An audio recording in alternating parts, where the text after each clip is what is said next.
What's up everyone, I'm CallumOnToast, and in today's video we've got the third weekly subscriber challenge, the CMP Priority Challenge, where the aim is to win as many CMP ties as possible, and you can see the full scoring system on the right hand side of the screen. Now, there was a lot less interest in this challenge compared to last week's, partially because the league rotation was just completely awful, so a lot of people have just taken the week off from battling entirely, and also maybe this challenge just wasn't quite as appealing as the previous ones. So in the end, I only received 7 submissions, but next week the Great League will be returning, and I have a banger of a challenge that I'll be announcing at the end of this video, so make sure you stick around for that. Now, I want to say a massive thank you to those of you that did participate this week, as I wouldn't be able to make this video without you guys. I know most of these entries did come last minute, so the teams probably weren't perfectly optimized for this challenge, and maybe if they gave it a few more tries, they could have scored slightly higher, but I'm just happy to have enough submissions to put together this video. So with that being said, let's just get into the question of the day. What's a Pokemon that you were surprised to lose a CMP tie against, and what Pokemon were you using at the time? Let me know in the comment section down below, and with that being said, let's get into the battles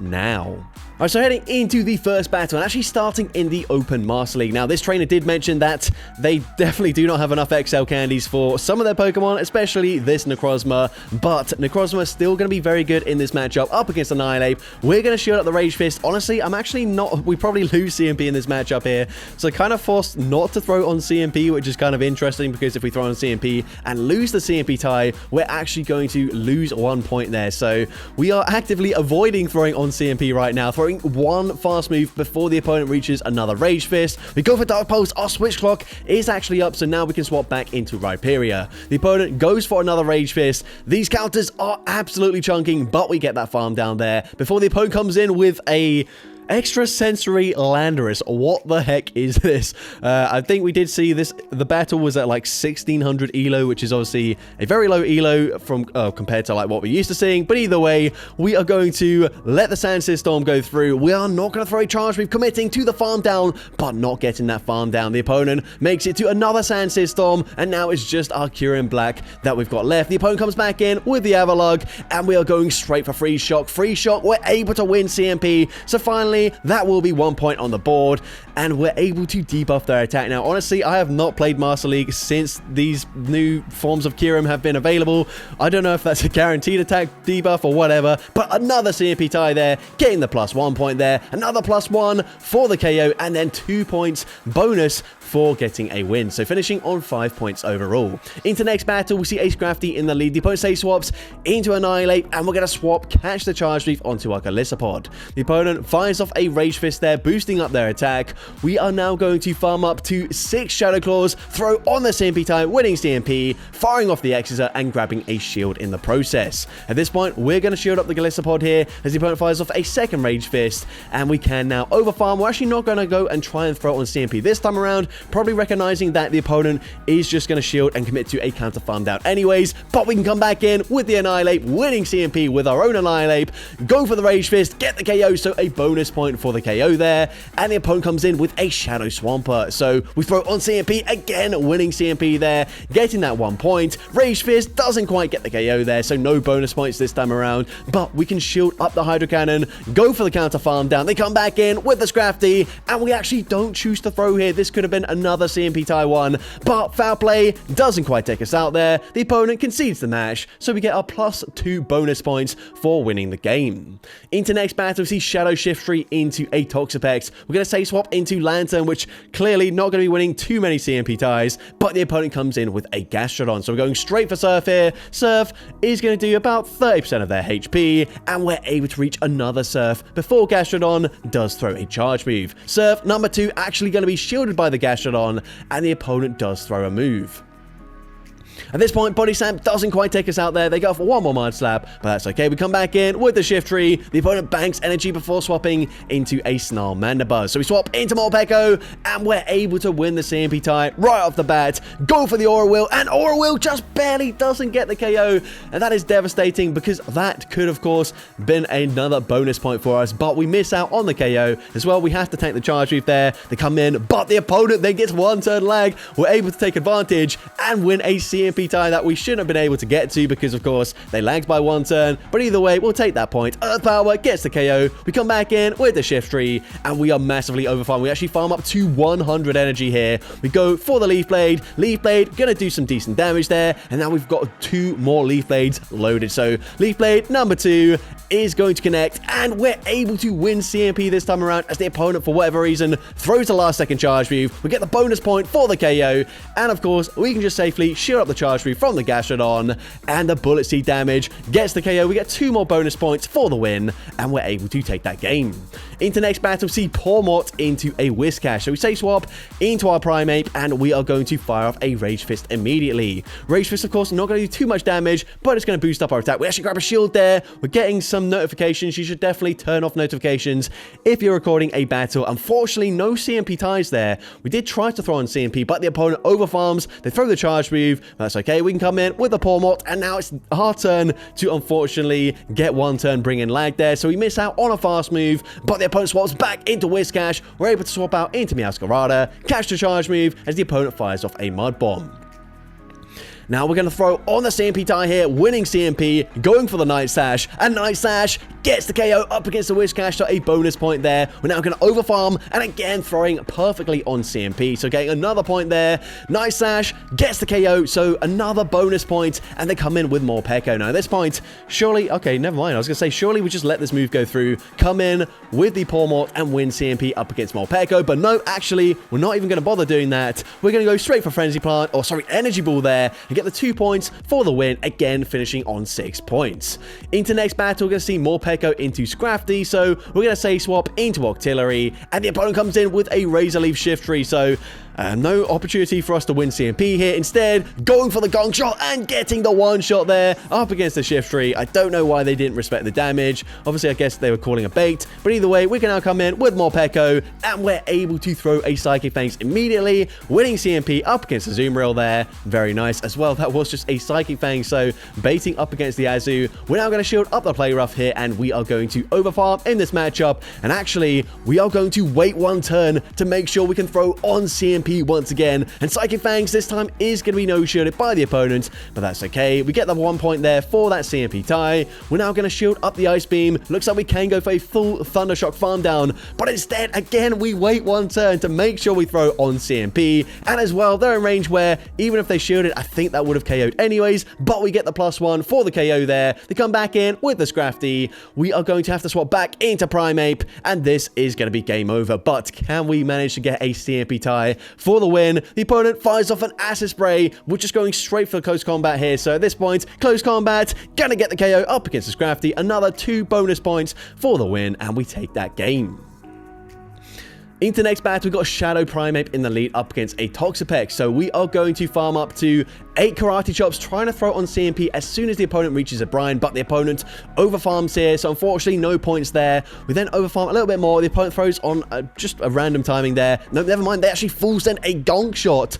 We are now going to go for Rage Fist number 2. Rage Fist is going to be shielded by the opponent, and now we can send a double boosted close combat, dealing huge damage. They do farm us down, but we can come in with our Gallade, get the farm down there, and let's see, the opponent's going to come in with a Snarl Scrafty, so we're going to farm up and throw on the CMP ties, so finally a point on the board. Close combat is going to get the KO there, so another point, and they come in with a Azumarill, so we're firing off a Leaf Blade here, and if we can win this game with a CMP tie, that would be great, and we do again wait 1 turn, we throw on CMP, Leaf Blade gets the KO, so a bonus point, and then 2 bonus points for the win, and again finishing on 6 points, and now into the final battle of this video. So far we've only had 5 points, and then like 5 games that were on 6 points, but this battle is absolutely insane. First of all, Mandibuzz mirror match, but we must have a very attack-weighted Mandibuzz because we win CMP up against an opposing Mandibuzz, and again winning CMP, so that's really great for us.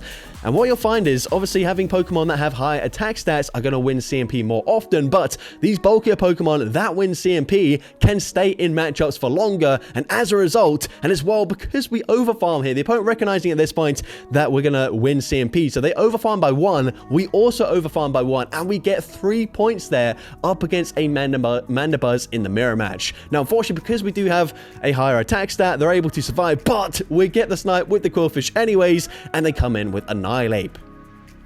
Now at this point, we can go for the Aqua Tail on the CMP tie with a Rage Fist, and we get another point already. So at this point, we've already got 4 points. We're going to no-shield the first charge move as they go for a Rage Fist. We can now overfarm, and we can actually reach back-to-back Aqua Tails here as the opponent reaches the next Rage Fist. So we go for the next one straight away, and we win CMP, get the point there, and Aqua Tail also gets the KO, so another bonus point as they come in with Azuma. Unfortunately, just barely missing out on the Aqua Tail there, but we can come in with our War Turtle. We are going to shield up the first charge move as they go for a Play Rough there, and now at this point, we are going to massively overfarm. It looked like we tried to throw on CMP, but I don't believe that was a CMP tie. Aqua Jet, gonna be shielded anyways, and no, that was not a CMP tie, so actually throwing one turn earlier than we needed to, but the opponent baits with an Ice Beam. Huge call there, and now we're going to overfarm. This time it is a CMP tie there. We can go for the Aqua Jet. Aqua Jet not going to do that much damage, but we get a +1 for our score there. We're now going to shield. They go for another Play Rough,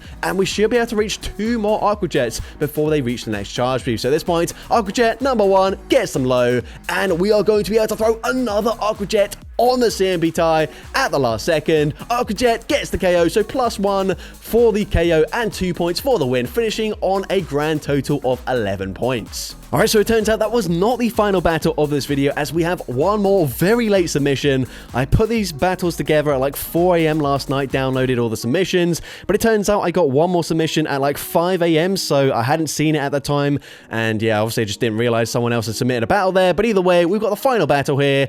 We are going to overfarm well over 100 energy just to guarantee that we can throw on CMP here, getting the first point on the board, and the opponent is going to no shield. We're going to shield the charge move. We've still got a lot of energy on our Quillfish, so we are going to overfarm, and once again, we wait one turn just to make sure we can throw on CMP, and the opponent lets that go through, so a bonus point as well, up to 3 points already. The opponent comes in with a Quagsire. For whatever reason, we don't throw a charge move at all, but we can instantly win CMP with the Shadow Machamp. Cross Chop, going to be no shielded, dealing big damage there, and at this point, we're going to no shield as well as the opponent fires off the Aqua Tail, and again, if the opponent throws straight away, we can throw on CMP, winning CMP, another point in the bag there, and Cross Chop going to be shielded this time around. At this point, we are probably going to let the Machamp go down. Yes, we are. We're going to come in with Morpeko, and the opponent swaps into their own Morpeko, so they are one turn behind, so this is not a CMP tie, but Aura Wheel does huge damage. The opponent kind of forced to no-shield that, but it puts them into perfect farm down range for our own Morpeko. So at this point, we safely shield up the Aura Wheel here. Going to go for that Thunder Shock farm down, and now all we need to do is farm up to back-to-back charge moves, but we're actually going to go one over just to guarantee that this one grabs the final shield from the opponent, and now we can force a CMP tie, which again, Morpeko wins. We get the point there for the CMP tie, we get a point for the KO, and 2 bonus points for the win, finishing on a total of 9 points. Alright, so here we have our final standings. There are actually 5 people on joint third place with 6 points. We've got Noah's Burn in second place with 9 points, and in first place, congratulations to Mexico Beckham, who finished with 11 points in total. Alright, so I can now announce next week's challenge is the Nuclear Warfare Challenge, and the aim of this challenge is to nuke as many Pokemon in a single battle. Now, of course, that's going to be a maximum of 3, but there are loads of different ways that you can earn points. So first of all, you're going to earn 1 point for KOing a Pokemon above 50% HP, 2 points for KOing a Pokemon above 75% HP, and 3 points if you KO a Pokemon from literally full health. Now, this is only going to be in the Great League, so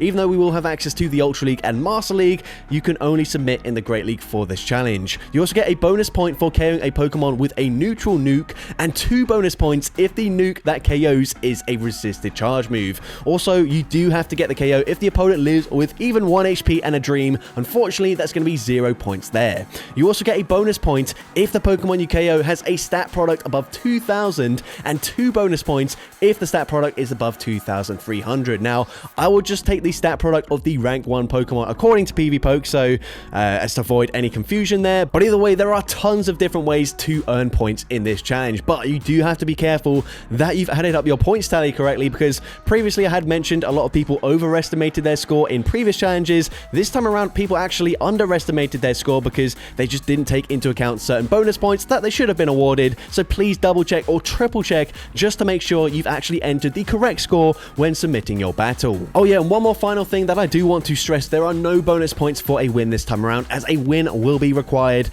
for this challenge. Now, if you think any adjustments need to be made to the scoring system for next week's challenge, please let me know in the comments ASAP, as I'm open to making changes based on your feedback, but you need to be quick as I'll be officially announcing the challenge in a community post tomorrow. So that's going to be it for today's video. If you did enjoy it, please make sure you leave a like, leave a comment letting me know, and as well, don't forget to respond to the question of the day if you haven't done so already. And if you want to see more content like this in the future, make sure you hit that subscribe button and turn on post notifications. That way you'll be notified whenever I upload a new video. And if you want to take your support even further, you can now become a channel member with perks including early access to new videos, shoutouts at the end of each video, custom loyalty badges, and custom emojis to use in the comments. I want to say a massive thank you to everyone that has already become a channel member. Your support is greatly appreciated. And with that being said, thank you all so much for watching today's video, and I hope you have a great rest of your day.